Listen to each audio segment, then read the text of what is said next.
Bienvenue dans l'émission Tech Watch, où nous vous présentons les informations marquantes du jour, le 23 avril 2025, dans le monde de la technologie. Accrochez-vous, car nous avons une journée riche en actualités qui pourrait redéfinir notre compréhension du numérique. Commençons par une initiative d'Instagram qui teste une intelligence artificielle pour vérifier proactivement l'âge des utilisateurs. Cette démarche vise à protéger les mineurs en reclassant automatiquement les comptes suspects comme comptes adolescents, ce qui entraîne des restrictions sur leurs interactions. Instagram permet aux utilisateurs de corriger toute mauvaise classification, soulevant des questions sur la vie privée et la gestion des données personnelles. Dans un autre registre, Blue Sky, la plateforme de médias sociaux fondée par Jack Dorsey, introduit une nouvelle icône bleue pour les comptes certifiés.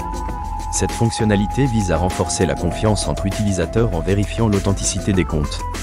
Blue Sky, qui connaît une croissance rapide avec plus de 30 millions d'utilisateurs, espère se démarquer dans un paysage numérique de plus en plus concurrentiel. En matière de cybersécurité, Indigo, un service de stationnement, a récemment subi une cyberattaque ayant entraîné une violation de données personnelles. Bien que les informations compromises n'incluent pas de données bancaires, cet incident souligne l'importance de la sécurité des données dans un monde connecté. Huawei prévoit de lancer ses nouvelles puces 910C, rivales des H100 de Nvidia, dans un contexte de restrictions américaines sur les exportations de puces d'intelligence artificielle vers la Chine, montrant ainsi la détermination de Huawei à rester compétitive.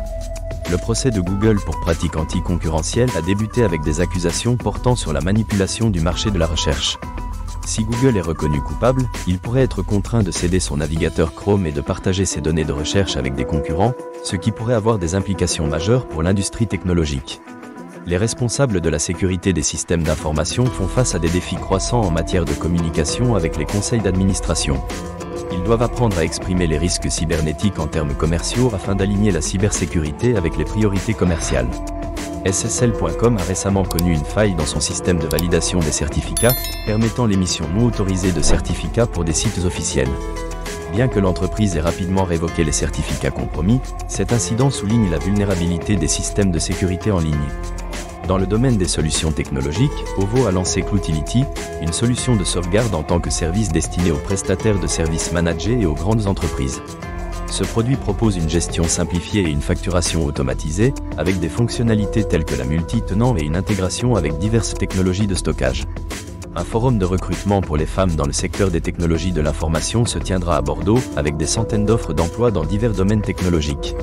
Cet événement vise à promouvoir la mixité dans un secteur souvent perçu comme dominé par les hommes, encourageant ainsi la diversité et l'inclusion.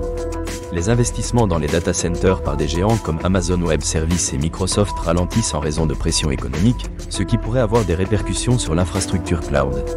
Le rapport de l'Agence nationale de la sécurité des systèmes d'information sur les menaces cybernétiques dans les transports urbains indique que les systèmes d'information sont de plus en plus ciblés par des cyberattaques. Les recommandations pour renforcer la sécurité sont cruciales, en raison de l'évolution des types de menaces qui incluent l'extorsion et l'espionnage. Enfin, un rapport met en lumière les risques liés au code généré par l'intelligence artificielle, qui est 40% plus susceptible de contenir des secrets exposés. Les entreprises doivent établir des pratiques robustes pour gérer ce code et éviter les vulnérabilités. Pour compléter notre bulletin d'information, HubSpot a acquis Dashworks, une plateforme de recherche professionnelle basée sur l'intelligence artificielle. Le service des impôts britannique a lancé un programme de modernisation de ses systèmes d'information avec un budget de 6,1 milliards d'euros. Bank of America a également intégré un assistant interne basé sur l'intelligence artificielle, permettant de réduire les appels aux services d'assistance informatique.